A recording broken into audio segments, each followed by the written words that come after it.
Sige. Ano?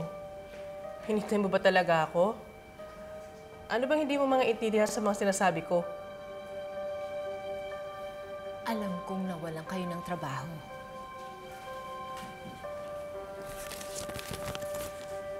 Ito, konting tulong. 50,000. At tutulungan ko pa kayong makahanap ng trabaho ulit dito sa ospital. Tulungan mo lang sana ako. Pero, ilang dekada nang nakalipas. Hindi ko alam kung matatandaan ko pa yung hinahanap niyo.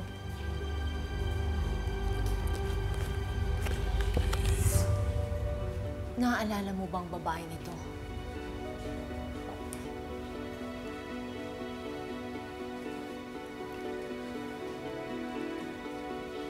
Siya yun.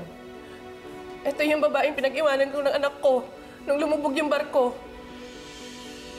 Pero pareho silang namatay.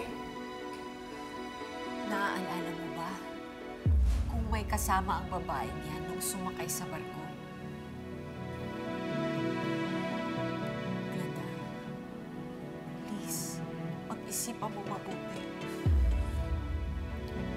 Naaalala mo ba kung may kasama ang babae niya nung sumakay sa barko? May dala ba siyang sanggol? Dala ba niya yung anak ko?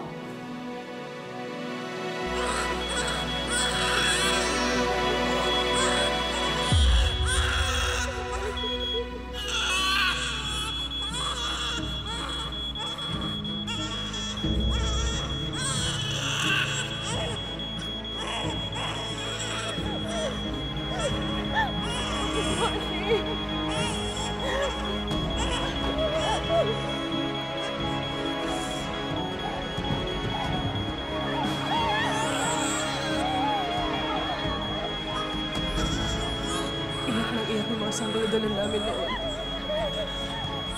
Lahat sila nag-iiyakan. Takot na takot sila kung ano pwede mangyari sa barko. Pinahawak ko sa kanya yung anak ko dahil kukuha ko ng life jacket. Pero lahat sila nag-uunahan. Lahat sila gustong mabuhay. Hindi na ako nakabalik. Hindi na ako nakabalik dahil lumubog na yung barko.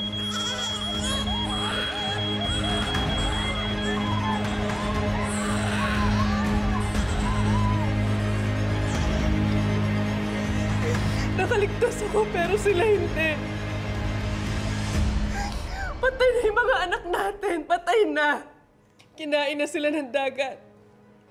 Hindi na sila iluluwa nito. Tama na. Tama na, nadudurog ako tuwing naaalala ko yung nangyari sa barko. Tama na! Ayoko na!